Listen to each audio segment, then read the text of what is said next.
Clearblue Advanced Digital Ovulation Test. So I'm going to be talking about that specific, how to use it.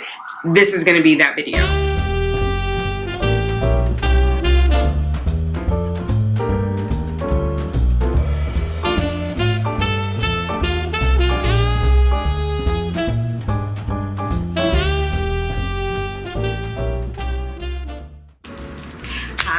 Thanks for clicking on Simply Tanika.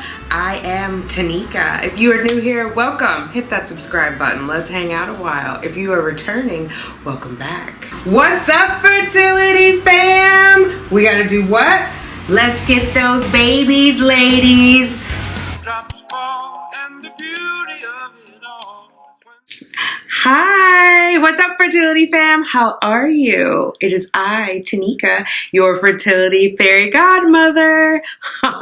Since when, you say? Well, Elisa Marie called me the godfather of fertility. I think I'm just gonna stick with fertility fairy godmother because godfather sounds real gangster, and I don't want anybody coming for me. But anyway, I am bringing you this video at your request. I realized I did not have a video. People were asking me about the Clearblue Advanced Digital Ovulation Kit, or OPK, and I always said, oh, I have one, but I realized it's in a vlog. I don't have a video dedicated just to the Clearblue Advanced Ovulation.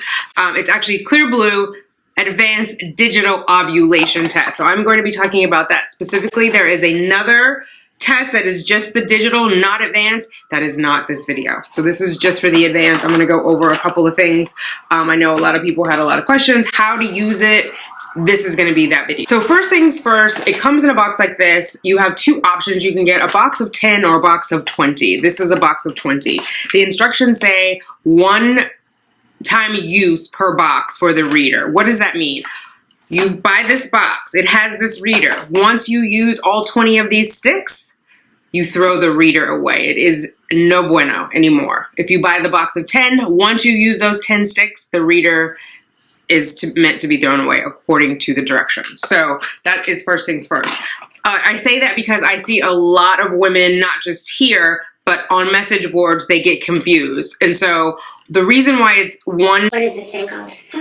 Holder. The reason why it's one holder per kit is because it has to learn your system. It has to detect what your hormone levels are. So for example, the first time you take it, it's going to have you're not fertile because that is the baseline test that it's doing for you. So if you take this test and you use it 3 times, by the 3rd time it knows what your system is. It may give you a high or it may give you a peak because that holder now knows what your body is doing. But if you go and buy a whole new kit that same day, use the same urine on a different holder, it is going to do what?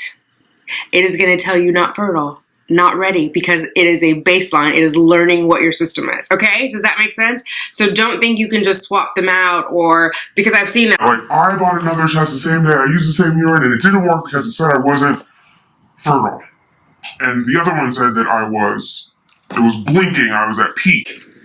It's working as expected. It's what it says in the direction. So I want to get that out of the way first and foremost because I think a lot of people will come just to hear that answer. So that is what that is, okay? All right, so let's get into just reading the directions because I know sometimes we forget to do that. So a couple of things that the holder wants you to do, I'm actually going to show you what it looks like because I have made this mistake and not put it in properly and then it didn't work. And for whatever reason, if you dip it in urine and it is inserted wrong, you have wasted a stick. So you have to start over. And these are not, these are not from the 99-cent store. Let me just say that. So here's your holder. Here is your dipstick. So, and I say dipstick, I'm being silly. You can either insert it into your stream of urine while you're on the toilet, or you can put the urine in a cup and dip it in there, which I know a lot of the ladies like to do if they're going to be taking multiple tests. And sometimes, we like to take these and we like to take the cheapies.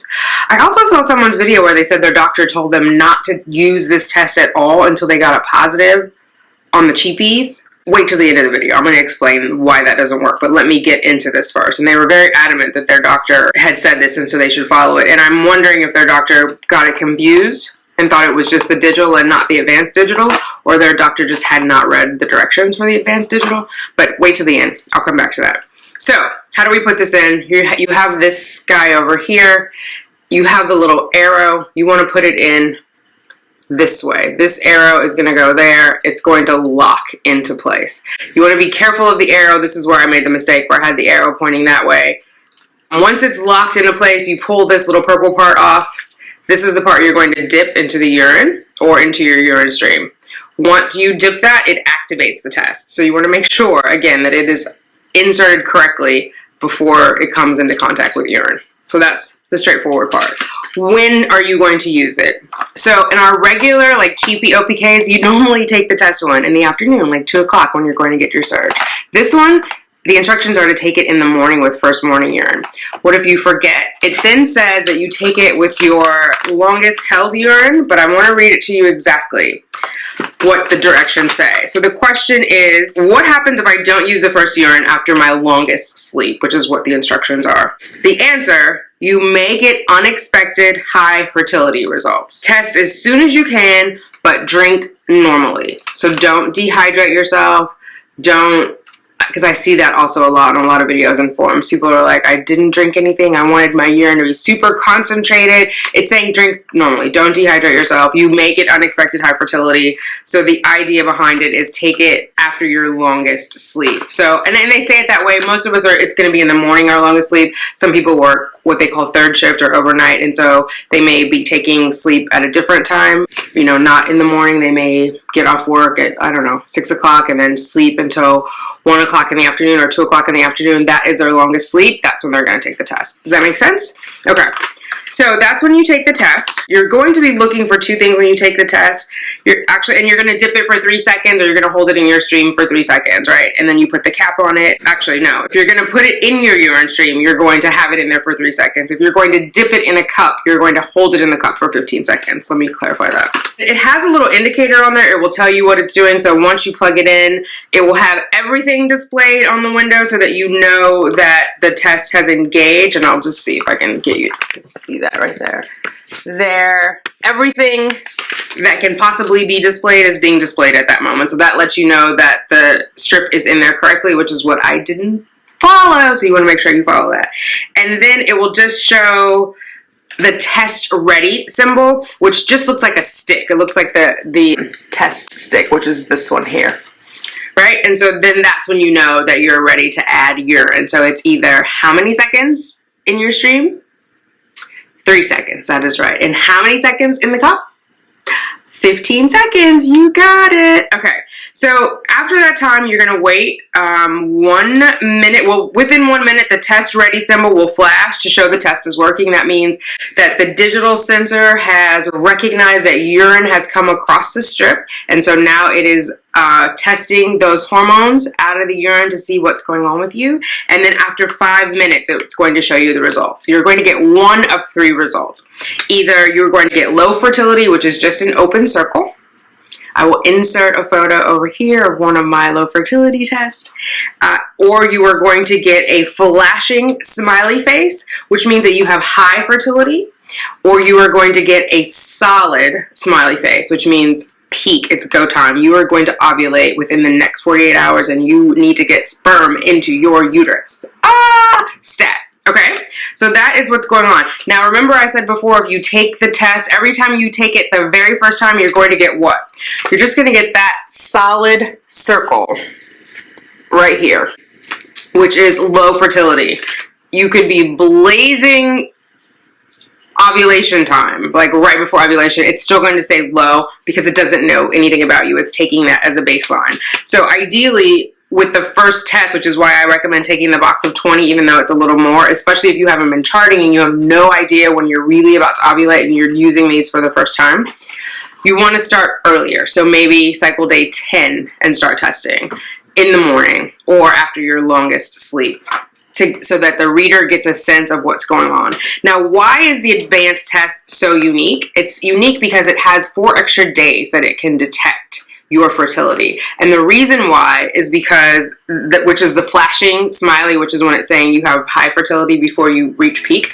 The reason why is it's also detecting your estrogen. So when we're about to ovulate, our body releases what is called luteinizing hormone, or LH. Most OPKs or ovulation prediction kits are looking for LH, the LH surge. They're looking for it to rise. That indicates that ovulation is imminent, right? Because that rise causes the exterior of the follicle wall to thin, and the thinning of the wall is what precipitates ovulation, right? So there's an egg inside of this follicle. There's a wall on the outside. There's a skin on the outside of the follicle. The estrogen surge comes and it starts, the LH surge comes and it starts pummeling through, and that thins out the wall of that follicle. And then guess what? Out comes an egg. That's our ovulation, right? So that is what most tests are looking for on like a typical, if you just do like the cheapy one, or if you do the regular digital test, not the advanced, it's just looking for that LH surge. The advanced is also looking for your estrogen. So estrogen has to spike first before luteinizing hormone strikes. Why? How do we know this? The estrogen is actually triggering the luteinizing hormone to spike. So it's estrogen is calling ahead, hey, luteinizing hormone, it's almost time for her to ovulate. Here I come. And so this test knows when that estrogen is screaming out to the luteinizing hormone and it's spiking, which then is going to cause the luteinizing hormone to spike. So that's why it's saying you have an extra 4 days, because that estrogen is going to surge. It's going to trigger the luteinizing hormone. Then the luteinizing hormone is going to surge, and then you are going to do what? You are going to ovulate. That is right. So that is kind of like the difference between the advanced and any other OPK that you are going to take. Now, the last time I took this, I never got the flashing smiley face. It did not detect my estrogen, probably because it spiked so quickly and then it went into the luteinizing hormone, which happens sometimes, right? Another way to know that your estrogen is spiking is when you get that juicy egg white cervical mucus. That is what is causing the egg white cervical mucus, is the estrogen. And I want to be clear, egg white cervical mucus refers to a raw egg white consistency, not a cooked egg, not a boiled egg. It is raw egg white, and it's like when it's nice and stretchy. It's not gummy, it's not gooey, it is not even white. It is clear, just like egg white. Crack an egg, pull out that white. Those of you who bake know I'm doing this because it's gonna have like those, there's a word for it, spinacate, something where it's like that stretchy. It's going to have that quality. That is caused by your estrogen surge. Does that all make sense? Okay, so there is a caveat, and again, we want to go back to the directions. Will it always detect? Like I told you before, I've missed it. I've not had that flashy smiley face despite taking the test every day, because it did not pick up my luteinizing or my estrogen. Oh, look, there's a picture over here. So I want to show you guys that. Those two surges, these are the hormones that I'm talking about, and it's telling you here like what's going on. First you have the estrogen, then you have the luteinizing hormone. Those are the surges that I'm talking about. And the estrogen spikes, and then the luteinizing hormone spikes. Yeah. But the reason why the test missed my estrogen, one, I'm saying it could have gone too fast. Two, the advanced part of the test, even though that's what it's meant to detect, is not always reliable. So if we look at the directions, and sometimes you have to read between the lines for the answer because they don't exactly say this, but let's pay attention. So it says, number 2, how accurate is Clearblue Advanced Digital Ovulation Test?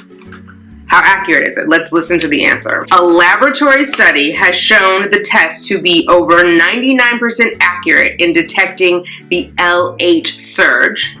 And then it says peak fertility in parentheses and the asterisk.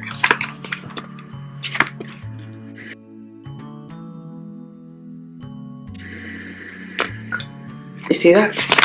So what is that telling you? 99% LH surge. It does not mention the estrogen surge, the E2 surge. It does not mention it. So the accurate part of the test within 99% certainty is the LH surge, which is the regular ovulation, not the advanced part of it. So that is important to know. It may miss those first 4 days. It may miss them, but it's 99% correct in guessing or in predicting your LH surge, which is the ovulation. So you may just have the regular time that you would have with the cheapie. So that's something you want to know. That's a risk that you take, even though it's more expensive, it's digital, it's clear to read. It is not any better or any more accurate than the cheapie stick as far as the LH. It's telling you the estrogen it does not always detect, which is okay. I mean, as long as you're taking it, you know, as designed, it's fine. There's some other things about medication. What else do I want to point out to you guys? Batteries are not recyclable. Test sticks are not available individually, so that's another thing. It's kind of like the old school Polaroids, like you are kind of tied one to the other. Once you have these, once all these are gone, you have to throw this away. There is no way to buy just sticks for just this reader. You have to start all over again, and it says that in the instructions. If you have used all the test sticks in the packs, you will need to buy a new pack containing a holder and test sticks. Use the same holder throughout your cycle with new test sticks. So that is the caveat. If you are within the same cycle, keep using the same holder. Even if you get a new pack, you do not want to get the holder will come in the pack because that is how it's sold. You want to continue to use this for the reason that I said before. If you start with that new holder, it has to start at baseline. You run the risk of missing your ovulation. So it does give you that caveat, which then kind of begs the question, well, couldn't I just keep switching them out? But the directions say not to do that. So I don't know that you can. Clearly it's saying like if for example, you don't use all 20, if you use 10, if you use, I don't know, 18 in this one and you have 2 left, you can use those 2 for the next cycle and then buy a new box, use the sticks with the same holder. But it's saying for the new cycle, so say you use, I don't know, 6 more and then you have 14 left. So you use 6 more in that cycle for the ones that you already used the 2. That cycle ends, you still have 14, you're going to throw away the old holder at that point, and then you're only going to use the new holder when the new cycle starts. Does that make sense? The one that came with the new box that you've already used 6 of those sticks for, you're now going to use the new holder. Hopefully that makes sense. If it doesn't, leave me a note down below and I will clarify. That part is important though. So those I think are the major points in that, and then I will wrap back around and say, remember the YouTuber that I was talking about where she said her doctor told her to use only the cheapy sticks until she got a positive on the cheapy stick, and then to use the advanced digital, the Clearblue advanced digital. So you've probably put it together by now, but just in case, I will spell it all out.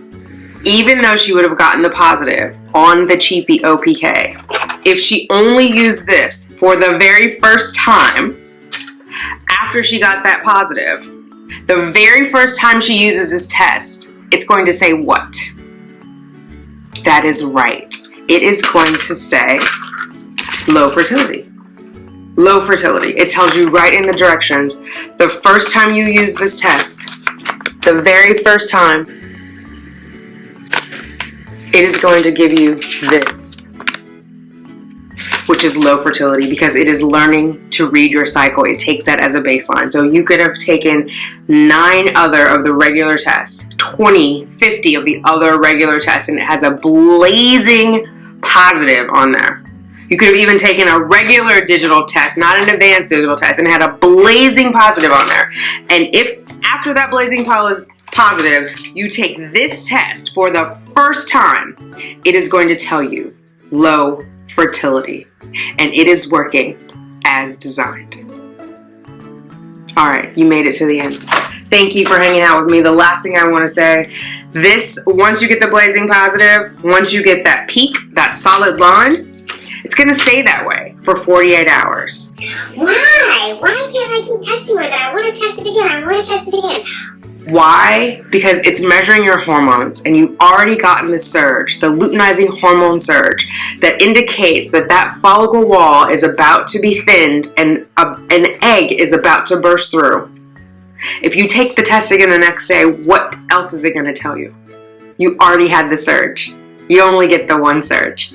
Some people ovulate twice in a month. I know. That's how we get fraternal twins. I get it. Most of us are not ovulating that way. So there is no need to keep peeing on the stick. And the company is discouraging you from doing that. It is going to continue to show a peak positive for 48 hours, and then you're done for that cycle. Next cycle, you start all over again. If you still have sticks left, you continue to use the holder. If you still have sticks left from a new box because you ran out before, you throw out the holder and you use the holder that came with the new box for your new cycle. All right, ladies, I hope I took the mystery out of that Clearblue Advanced Digital Ovulation Test. Say that 3 times fast. I hope I took the mystery out of that Clearblue Advanced Digital Ovulation Test for you. If you have any questions, leave them down below. Your fertility fairy godmother is here waiting to answer all your questions because I want us to do what? Let's get those babies, ladies. I'll talk to you later. Bye. Baby, that's to you all.